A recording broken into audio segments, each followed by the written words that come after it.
दोस्तों, Jain academy YouTube channel में आप सभी का स्वागत है।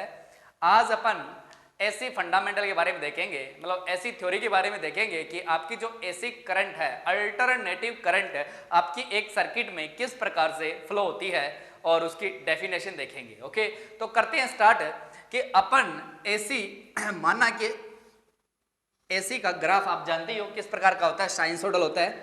इसके बारे में अपन डिस्कस करेंगे। अभी ये पॉजिटिव टर्मिनल है, ये नेगेटिव टर्मिनल है, ये कैसे डिसाइड होते हैं पॉजिटिव नेगेटिव, वही अपन अभी देखेंगे। तो इस प्रकार का साइन का ग्राफ बनता है। तो ये अपन ने क्या किया, कोई एसी है और मैंने यहां से क्या कर दिया, इसको कोई एक सर्किट में फ्लो कर रहा हूं मैं, मतलब यहां पर क्या लगा दिया अपन ने, लोड डाल दिया। अब थोड़ा ध्यान से देखें कि यार एसी एक सर्किट में आपकी किस प्रकार से फ्लो होती है, वो देखते हैं।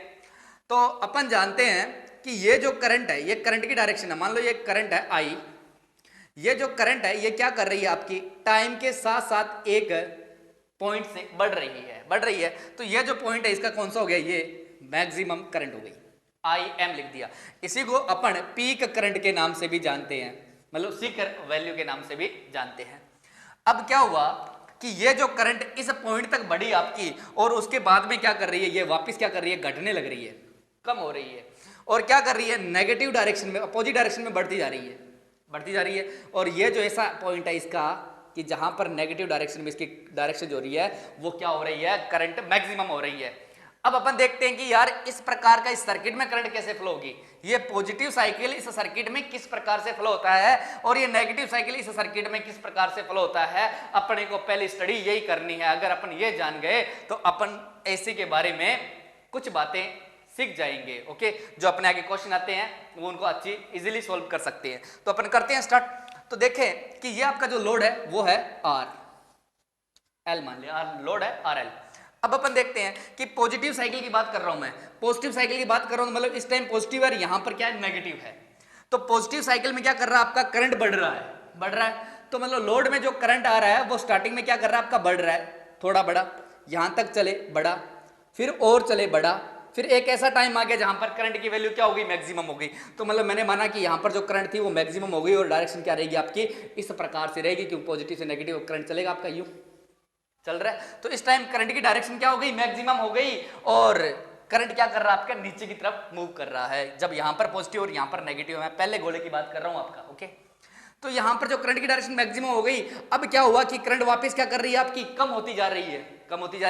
तो मतलब करंट क्या हो रही है, मैं कम करता हुआ दिखा रहा हूं, देखो करंट हो रही है आपकी कम होती जा रही है। और एक ऐसा टाइम आया जहां पर करंट क्या हो गई आपकी, जीरो हो गई। और इस टाइम जो करंट है वो क्या हो गई, जीरो। किस टाइम पर जीरो हो गई, इस टाइम पर यहां पर जो करंट जीरो हो रही है, तो लोड पर जो करंट हो रही है वो कितनी हो गई, जीरो हो गई। ओके, अब क्या हो रहा है कि माइनस दिशा में करंट की वैल्यू बढ़ रही है। माइनस दिशा में करंट की वैल्यू बढ़ने का मतलब होता है कि जो सोर्स है वो अपने क्या कर रहा है, टर्मिनल चेंज कर लेता है, पोलरिटी चेंज कर लेता है। तो यहां पर नेगेटिव हो गया, यहां पर पॉजिटिव हो गया है। तो इस टाइम क्या कर रहे हैं कि करंट देखो नेगेटिव डायरेक्शन में बढ़ रही है, मतलब इस बार जो करंट फ्लो होगी वो क्या करेगी, ऊपर की तरफ मूव करेगी। और देखो करंट बढ़ती गई और कहां तक बढ़ी, यहां तक बढ़ी। तो ऊपर की डायरेक्शन में करंट क्या करेगी, बढ़ेगी और चलेगी। हो गया। अब क्या हुआ कि वापस बढ़ने के एक मैक्सिमम पॉइंट के बाद में करंट वापस क्या कर रही है, देखो घट रही है, माइनस दिशा में, इस दिशा में करंट क्या कर रही है, घट रही है। और एक ऐसा पॉइंट आ गया जब यहां पर भी करंट क्या हो गई, जीरो हो गई। मतलब यहां से भी करंट क्या करेगी, कम होती और जीरो हो जाएगी, और लोड में करंट क्या हो जाएगी, जीरो हो जाएगी। मतलब कहने का इन पॉइंटों पर करंट की वैल्यू दोनों दिशाओं में जीरो हो जाती है।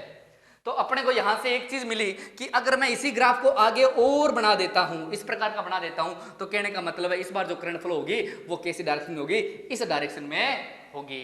तो कहने का मतलब है कि एक सर्किट में पहले हाफ साइकिल में करंट अगर इस दिशा में चल रही है, तो दूसरे नेगेटिव हाफ साइकिल में जो करंट है वो उसके अपोजिट डायरेक्शन में चलेगी। ओके, आया होगा आपको यहां तक समझ में कि करंट आपकी जो एसी है वो सर्किट में किस प्रकार से मूव करती है। ओके, आगे चले अपन क्या करेंगे, इसी ग्राफ के ऊपर अभी अपन स्टडी करते हैं, वो देखें। ओके,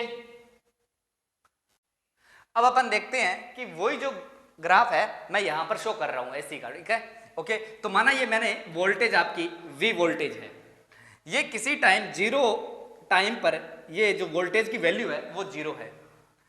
जैसे जैसे अपना यहां से टाइम बढ़ता जाएगा वैसे वैसे अपनी क्या करेगी, वोल्टेज की वैल्यू भी बढ़ती जाएगी। ये देखो बढ़ती जा रही है, जा रही है। एक ऐसा टाइम आया अपने पास जहां पर ये वैल्यू क्या हो गई, आपकी मैक्सिमम हो गई। इस टाइम पर ये वोल्टेज की वैल्यू मैक्सिमम हो गई। जहां पर ये मैक्सिमम होती है उसे बोलते हैं मैक्सिमम वोल्टेज। ध्यान में रहे कि मैक्सिमम वोल्टेज हो गया। अब क्या कर रहा है कि ये वापस करंट तो अपनी वोल्टेज तो अपना ये क्या करना है कि वापस क्या कर रही है, घट रही है, क्योंकि पहले देखो बढ़ रही थी, अब वापस ये इसी डायरेक्शन में घट रही है। और यहां पर आकर वोल्टेज की वैल्यू क्या हो रही है, जीरो हो रही है। मतलब लोड पर जो वोल्टेज हो रहा है वो जीरो हो रहा है, कि अपन इससे पहले डायग्राम में देख लिया था। इसी प्रकार यहां पर जीरो हो गई। अब देखो माइनस दिशा में बढ़ रहा है, मतलब इस बार डायरेक्शन चेंज हो गई है वहां पर वोल्टेज की, और लोड पर वोल्टेज है अपोजिट डायरेक्शन में बढ़ रहा है। ऐसा पॉइंट है यहां पर वोल्टेज की वैल्यू क्या हो गई, आपकी नेगेटिव हो गई, मैक्सिमम हो गई, और उसके बाद आपकी क्या कर रही है, ये घट रही है। हो गया। तो अब अपन देखते हैं कि यार यहां पर जब नेगेटिव मैक्सिमम हुई थी आपकी अपोजिट डायरेक्शन में, तो ये भी तो वैल्यू कौन सी है, वोल्टेज की मैक्सिमम वैल्यू है। अब याद रखें कि नेगेटिव वोल्टेज की वैल्यू और पॉजिटिव साइकिल में मैक्सिमम वोल्टेज की वैल्यू, दोनों की वैल्यू आपकी बराबर रहेगी। मतलब 5 वोल्टेज अगर यहां पर आया है ना, तो -5 वोल्टेज क्या करेगा, इस डायरेक्शन में भी अधिकतम ही रहेगा। ओके, यहां तक तो हो गया। अब अपन क्या कहते हैं, इस मैक्सिमम को अपन पीक वोल्टेज के नाम से या फिर पीक के नाम से अपन भी जानते हैं। हो गया। अब अपन देखते हैं कि यार इस वोल्टेज को अगर अपन ऐसा तो कह नहीं सकते कि किसी सर्किट में जो वोल्टेज चल रहा है वो जीरो से मैक्सिमम चल रहा है। जैसे अपन घर में ऐसी सप्लाई आती है, अपने पास 230 वोल्टेज आता है, तो अपन ऐसा कहते हैं क्या, जीरो से 230 वोल्टेज आता है, नहीं कहते ना। तो यहां पर अगर क्या अपनी कोई वोल्टेज चल रही है, मानना कि अपने पास कोई 5 वोल्टेज चल रहा है, मैक्सिमम कितना वोल्टेज है, 5 वोल्टेज है, तो अपन ऐसा कहेंगे कि सर्किट में 0 से 5 वोल्टेज चल रहा है या 5 से 0 वोल्टेज चल रहा है, ऐसा कह सकते हैं, नहीं कहते। तो इस टाइम अपन क्या कहते हैं कि ये सिचुएशन होने के कारण अपन लेते हैं तात्क्षणिक मान। मतलब अचानक से कोई मान देखेंगे और उसके रिस्पेक्ट में अपन बात करते हैं। तो तात्क्षणिक मान देखें तो वोल्टेज का तात्क्षणिक मान होगा VI। VI को क्या बोलते हैं, इंस्टेंटेनियस वोल्टेज, मतलब अचानक से देखा गया वोल्टेज। तो मैं इसको लिख देता हूं, ये VI क्या है, इंस्टेंटेनियस वोल्टेज।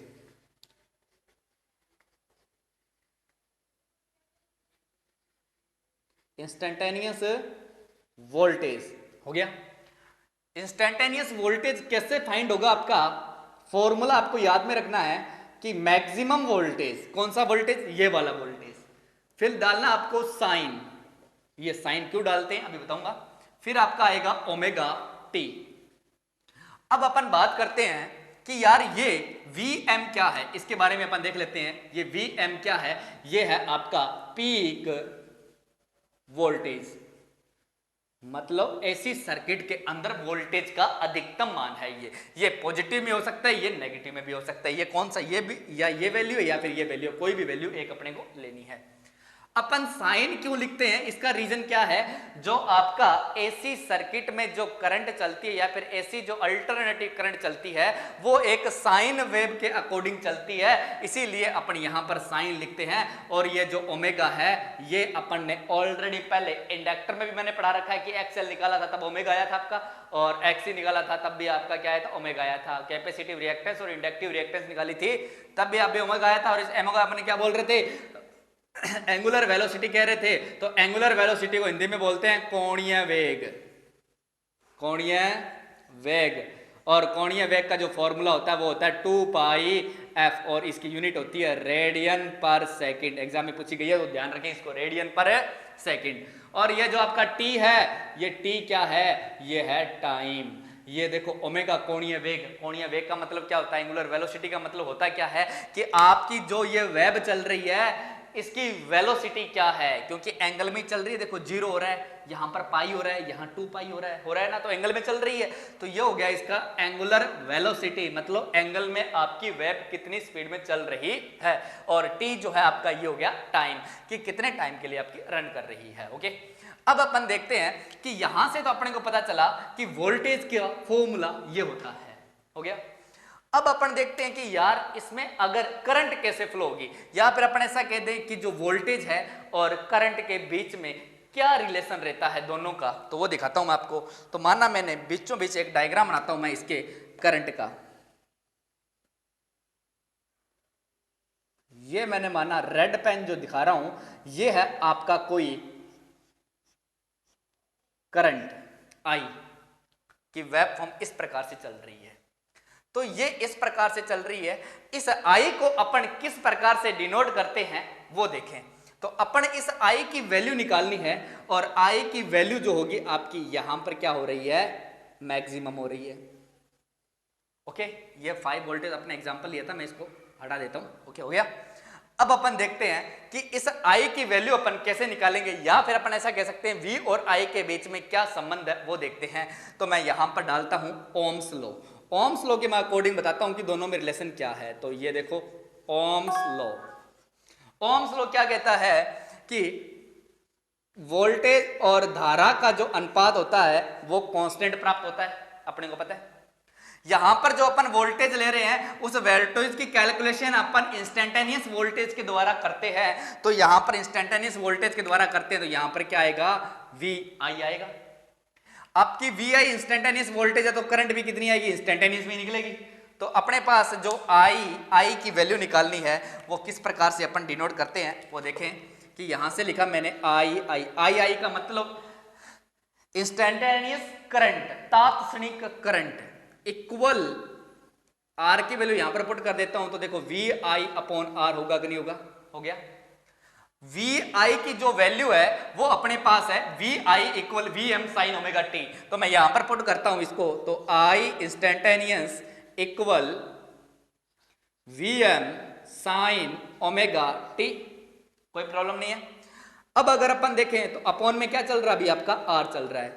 तो आई इंस्टेंटेनियस इक्वल क्या हो गया, V M upon R sine omega T कह सकते हैं। अब यार देखो कि यहां पर जो वोल्टेज है वो मैक्सिमम वोल्टेज आ रहा है, मतलब पीक वोल्टेज आ रहा है ये वाला। तो यहां पर अगर अपन मैक्सिमम वोल्टेज में रेजिस्टेंस का भाग लगा देते हैं या डिवाइड कर देते हैं तो अपने पास जो करंट आएगी वो मैक्सिमम करंट ही आएगी। तो आई इंस्टेंटेनियस इक्वल क्या जाएगी, आई एम, यहां से जो करंट की वैल्यू निकलेगी वो देखो मैक्सिमम निकलेगी, क्योंकि वोल्टेज आपका मैक्सिमम तो करंट भी क्या निकलेगा, आपका मैक्सिमम निकलेगा। तो I am sine omega T हो गया। तो ये जो आपकी इक्वेशन है वो किसकी इक्वेशन है, करंट की। अगर अपने को ऐसी फंडामेंटल में अगर करंट को डिनोट करना है कि अल्टरनेटिंग करंट की अगर अपने को कोई इक्वेशन लिखनी है तो कैसे लिखेंगे, I am sine omega T. देखो आई एम, अब यहां पर देखो क्या है, आई एम क्या चीज है। तो अपना जो आई एम है वो है पीक करंट, या अपन इसको ऐसा भी बोल सकते हैं मैक्सिमम आपका क्या, ये मैक्सिमम करंट, और पीक करंट भी इसको कहते हैं, मैक्सिमम करंट या पीक करंट। ओके, हो गया। अब ये साइन की वेव में चलता है इसलिए साइन लिख दिया। ओमेगा क्या है, वापिस को देखो डिनोट कर रखा है कि ओमेगा क्या है, एंगुलर वेलोसिटी, वेग, इसकी value 2 pi F, R radian पर सेकेंड इसकी यूनिट हो गई, और टी क्या आपका टाइम, वो सेम डाटा आपका ये रहेगा, कोई प्रॉब्लम नहीं है। तो यहां से अपने को एक चीज पता चली है कि जो करंट और वोल्टेज को जो डिनोट करेंगे अपन इन्हीं के द्वारा डिनोट करेंगे। जो आपके फार्मूले हैं ये वेरी वेरी इंपॉर्टेंट फार्मूले है, आगे अपने इन्हीं से ही काम चलता रहेगा। तो आप एक बार स्क्रीनशॉट लें, उसके बाद अपन ये देखते हैं कि एसी जो होती है इसकी डेफिनेशन क्या देंगे अपन। ओके, तो आप एक स्क्रीनशॉट ले एक बार। अब अपन देखते हैं अल्टरनेटिंग करंट की डेफिनेशन क्या होगी। तो आपको यहां से पता चला है, अपन ने देख भी लिया कि किसी टाइम तो आपकी वैल्यू मैक्सिमम हो रही है और उसके बाद में नेगेटिव में क्या हो रही है, ये तो पॉजिटिव साइकिल हो गई, आपका नेगेटिव साइकिल हो गया, नेगेटिव साइकिल में मैक्सिमम हो रही है। तो मतलब क्या हो रहा है कि आपका मैग्नीट्यूड और डायरेक्शन क्या कर रही है, दोनों ही बदल रहे हैं। तो यहां से अपन कह सकते हैं कि वह विद्युत धारा जिसका परिमाण और दिशा दोनों समय के साथ बदल जाए क्या कहलाएगी, आपकी अल्टरनेटिंग करंट कहलाएगी। तो आप डेफिनेशन लिख ले कि वह विद्युत धारा जिसका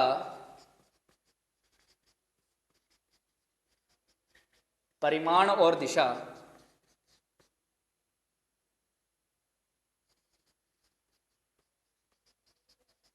समय के साथ बदल जाए,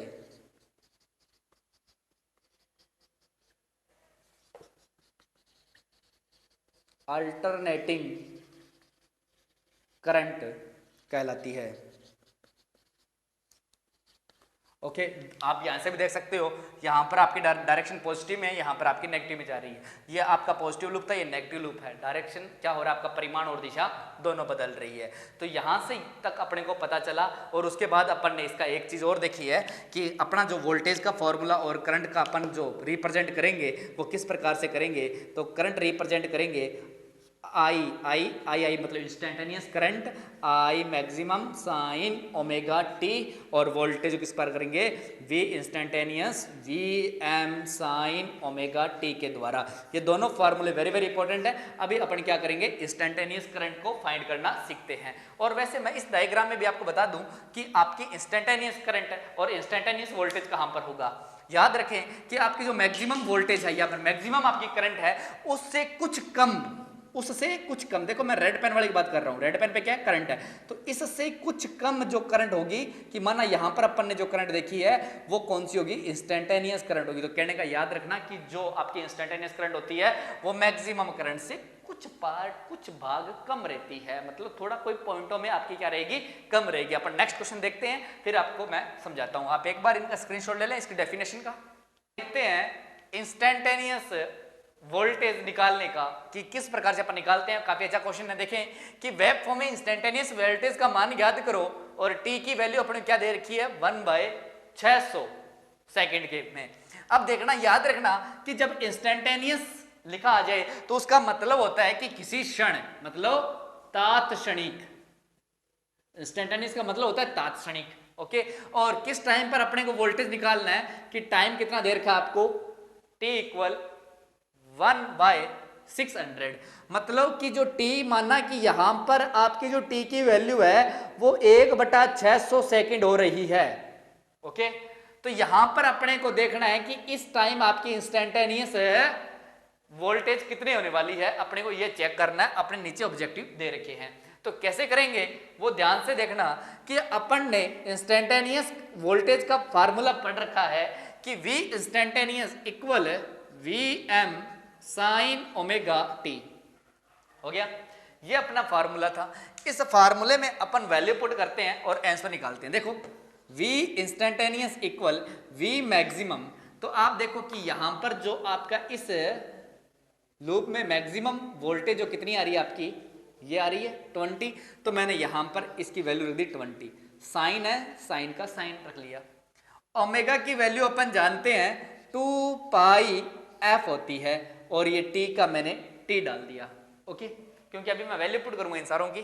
तो यहां से अपने को मिला v instantaneous 20 into sine 2π into f की वैल्यू, फ्रीक्वेंसी की वैल्यू कितने हर्ट्ज दे रखी है, 50 हर्ट्ज दे रखी है। यहां पर पुट किया 50। टाइम की वैल्यू t कितना दे रखा है, 1/600 हो गया, 1/600 लिख दिया। अब देखो अगर अपन इसको डिवाइड करते हैं तो देखो 1 0 से 1 0 कैंसिल हो गई, 5, और इसको डिवाइड किया तो कितने पे गया, ये 12, 12 5 60 हो गया, तो 12 पे निकल गया। अब अपन बात करते हैं कि अगर ये 2 से ये आपका 12 कटा कितनी बार, 6 बार गया। यहां से अपने को वैल्यू मिली v इंस्टेंटेनियस इक्वल 20 साइन π/6, इतना ही बचा अपने पास। अभी अपन जानते हैं कि जो एंगल में जो पाई है उसकी वैल्यू होती है 180 डिग्री, और यहां पर अगर वैल्यू पुट करेंगे तो v इंस्टेंटेनियस इक्वल कितना गया, 20 इंटू साइन 180 डिग्री अपॉन 6। तो यहां से अगर अपन इसको डिवाइड करेंगे तो v इंस्टेंटेनियस कितना आया, 20 इंटू साइन 30, कितने पे जाएगा, ये 30 पे जाएगा, 6 18 30 डिग्री पे जाएगा। अब अपन जानते हैं कि जो साइन 30 है उसकी वैल्यू क्या होती है, तो साइन जो 30 है उसकी वैल्यू आप चूंकि डाल के लिख दें कि कितनी होती है, 1/2 या 0.5 होती है। तो यहां पर अगर अपन वैल्यू पुट करते हैं तो v इंस्टेंटेनियस इक्वल कितना आया, 20 साइन तो अपन वैल्यू पुट कर दी 1/2, तो 1/2, तो यहां पर v इंस्टेंटेनियस की वैल्यू कितनी वोल्ट आई, 10 वोल्ट आई। तो काफी अच्छा सिंपल सा क्वेश्चन था। इसको अगर अपन 1-2 बार करेंगे तो फटाफट कर सकते हैं। ये तो मैंने समझाने के लिए काफी इसका लंबा मेथड यूज किया है। तो इसका आंसर जो आया वो कितना है 10 वोल्ट, और जो आपका आंसर आएगा वो 10 वोल्ट आएगा। तो अपन ने देखा था कि जो मैक्सिमम वोल्टेज होती है इंस्टेंटेनियस वोल्टेज उससे आपकी कम ही निकल के आती है। तो ओके, आप एक बार स्क्रीनशॉट लें। नेक्स्ट क्वेश्चन देखते हैं अपन। अब अपन नेक्स्ट क्वेश्चन देखते हैं कि इसमें दे रखा है कि आई इंस्टेंटेनियस इक्वल क्या है 100 साइन ओमेगा टी, और टी 1/300 सेकेंड में करंट का तात्क्षणिक मान ज्ञात करो। तो अपने पास यहां पर क्या करना है, करंट का तात्क्षणिक वैल्यू ज्ञात करनी है अपने को। देखो डायरेक्ट इसमें फॉर्मूले में लिख रखा है इसने, काफी अच्छा क्वेश्चन है और सिंपल सा बन गया। यहां से आई इंस्टेंटेनियस इक्वल कितना 100 साइन ओमेगा की वैल्यू अपन जानते हैं कितनी होती है 2 पाई एफ। और देखो जब अपने पास कभी भी क्वेश्चन में फ्रीक्वेंसी की वैल्यू दी नहीं जाए तो आप बेझिझक होकर फ्रीक्वेंसी की वैल्यू 50 हर्ट्ज मान लेना। जब आपको क्वेश्चन में फ्रीक्वेंसी की वैल्यू अपने पास फाइंड नहीं होती तो फ्रीक्वेंसी की वैल्यू कितनी मानी है 50 हर्ट्ज, क्योंकि इंडिया की जो फ्रीक्वेंसी है वो 50 हर्ट्ज होती है। ओके, तो मैंने यहां पर एफ की वैल्यू ऑलरेडी पुट कर दी 50 हर्ट्ज इनटू क्या होता है साइन ओमेगा टी, आगे टी की जो वैल्यू है वो कितनी देर की आपको ये देखो टी है, टी की वैल्यू कितनी है आपके पास 1/300 हो गया। यहाँ तो कोई प्रॉब्लम नहीं है अपने को। जो डाटा था अपन ने लिख लिया, यहाँ ओमेगा का मान है वो ओमेगा का मान मैंने यहाँ पर पुट कर लिया और फ्रीक्वेंसी की वैल्यू मैंने 50 पुट कर दी है। ओके, अब अपन चलते हैं आई इंस्टेंटेनियस इक्वल क्या हो गया 100 साइन 2 पाई। अब देखो इसको अगर अपन कैंसिल करते हैं, देखो 1 0 से आपकी 1 0 कैंसिल हो गई, कितने से कैंसिल हो गया 1 से, और ये 6 से कैंसिल हो गया, कोई प्रॉब्लम नहीं है। अब देखो ये 2 भी बच गया, 2 और कितने डिवाइड हो गया 3 से डिवाइड हो गया। तो अपने पास क्या बच गया कि 2 यहां से कितना बच गया पाई बाय आपका 3 बच गया, सब चीज आपने कैंसिल हो गई। अब अपन पाई बाय 3 को अगर देखें तो आपकी पाई की जो वैल्यू होती है वो होती है आपकी कितनी एंगल में 180 डिग्री बाय 3। तो आई इंस्टेंटेनियस इक्वल कितना हो गया 100 साइन और कितना हो गया आपका 60 डिग्री। अब मेरी बात सुने कि साइन 60 की वैल्यू अपने को याद है कि नहीं है, तो मैं यहां पर देता हूं कि साइन जो 60 होता है तो साइन 60 की जो वैल्यू है वो होती है √3/2। कितनी होती है √3/2। जैसे ही अपन इसको डिवाइड करेंगे √3/2 को तो अपना जो डाटा आता है वो आता है 0.0866 आपका डाटा आ जाएगा। ओके, मैं डायरेक्ट डिवाइड कर दिया उसको वहां से। तो अब क्या करेंगे कि साइन 60 की वैल्यू की जगह मैं क्या पुट कर देता हूं, ये वाली डाटा पुट करता हूं। तो आई इंस्टेंटेनियस इक्वल क्या हो गया 100 इंटू √3/2 हो गया। अब अपन क्या कर दिया कि √3/2 तो कर दिया। अब इसकी जो अगर अपन डिवाइड कर लेते हैं डायरेक्ट तो आपका डाटा जो आएगा वो आएगा आई इंस्टेंटेनियस इक्वल 100 इंटू 0.866, कोई प्रॉब्लम नहीं है। अब अगर अपन इसको 100 से मल्टीप्लाई करते हैं तो आई इंस्टेंटेनियस वैल्यू कितनी आएगी 86.6 एम्पियर। तो आप ध्यान रखें कि जो आपकी करंट मैक्सिमम करंट है इंस्टेंटेनियस करंट उससे आपकी हमेशा कम ही आएगी। तो अपन ने इसके इंस्टेंटेनियस के क्वेश्चन किए कि इंस्टेंटेनियस वैल्यू को अपन किस प्रकार से फाइंड कर सकते हैं। जो अपना नेक्स्ट लेक्चर रहेगा वो रहेगा आपका फ्रीक्वेंसी और टाइम पीरियड पे, कि उस पर अपने पास एग्जाम में किस प्रकार के क्वेश्चन पूछे जा सकते हैं। तो आप इस वीडियो को अच्छी तरह से नोट्स बनाएं और ऐसे फंडामेंटल है ये, और इसको बार बार थोड़ा रिपीट करते रहें वीडियो को, क्यों जिससे क्या होता है कि आपको एंगल वगैरह के बारे में पता चलेगा और इंस्टेंटेनियस करंट कैसे निकालेंगे, सर्किट में करंट कैसे फ्लो होती है वो पता चलता है। तो अपना जो आगे आने वाला टॉपिक है वो है फ्रीक्वेंसी और टाइम पीरियड। तो आप बटन को सब्सक्राइब करें और बेल आइकन बटन जरूर दबाएं जिससे आपको वीडियो का नोटिफिकेशन मिलता रहेगा। Okay, bye bye.